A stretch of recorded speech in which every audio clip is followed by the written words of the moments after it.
নমস্কাৰ বন্ধু বান্ধৱীসকল, সুমিত্ৰাৰ ষ্টুডিঅ'লৈ আপোনালোকক স্বাগতম জনাইছোঁ। এইটো মোৰ ফাৰ্ষ্ট ইউটিউব ভিডিঅ' হয়।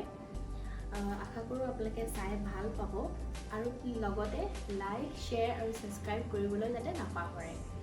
আজি মই আপোনালোকক এটা চিম্পল চিকেন ৰেচিপি তৈয়াৰ কৰি দেখুৱাম, মছলা ব্যৱহাৰ নকৰাকৈ।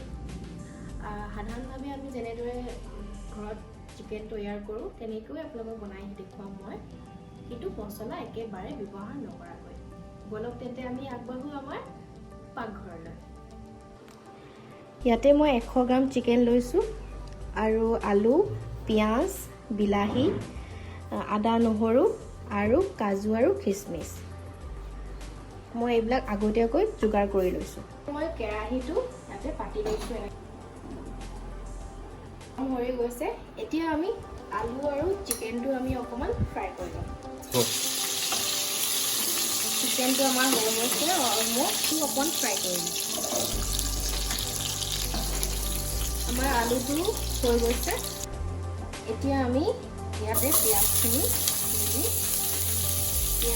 আমি অকণমানকৈ হালধি অকণমান ইউজ কৰিম,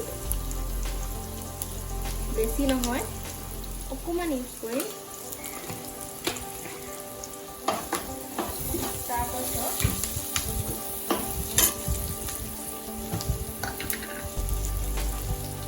সোৱাদৰ হিচাপত আমি অকণমান নিমখ এড কৰিম। তাতে আমাৰ বিলাহীখিনি আমি দি দিম, বিলাহী আৰু লগতে কাজু আৰু খিচমিচো আমি ইয়াত দি দিম আৰু আকৌ লৰাম। তাতে আমাৰ আদা নহৰু পেষ্ট আমি ইয়াতে দি দিম আৰু অকণমান দেৰি তেনেকৈ লৰাই দিম। এতিয়া দেখিছে আমাৰ অলমষ্ট আমাৰ অকণমান চব্জিখিনি অকণমান সিজি যোৱা নিচিনা হৈছে।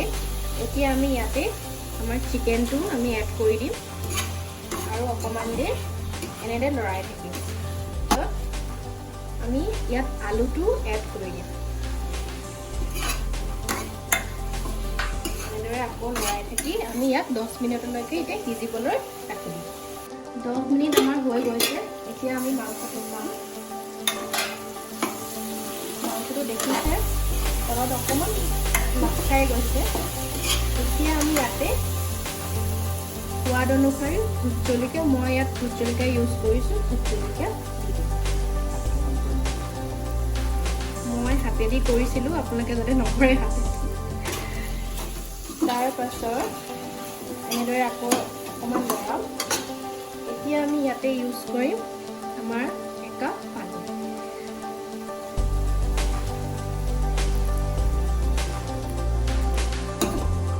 এনেদৰে পানীটো আমি ইয়াতে এতিয়া অকণমান দেৰি লৰাই পানীটো আমি শুকাবলৈ এৰি দিম। এতিয়া আমি আকৌ ইয়াত 10 মিনিটৰ কাৰণে সিজাম।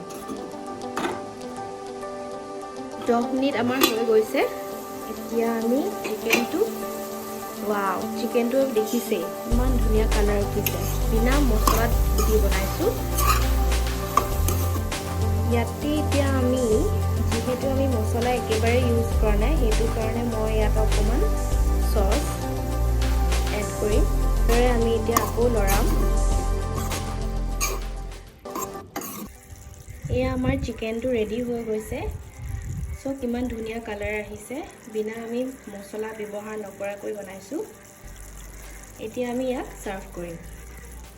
মই ইয়াক ছাৰ্ভ কৰিছোঁ আপোনাৰ জিৰা ৰাইচৰ লগত। এনেদৰে আপোনালোকেও বনাই চাব পাৰে ঘৰতে মছলা ব্যৱহাৰ নকৰাকৈ। ভিডিঅ'টো চাই কেনেকুৱা পালে জনাব, লাইক আৰু ছাবস্ক্ৰাইব কৰিবলৈ নাপাহৰিব। আজিলৈ আহোঁ, পুনৰ আকৌ লগ পাম নেক্সট ভিডিঅ'ত।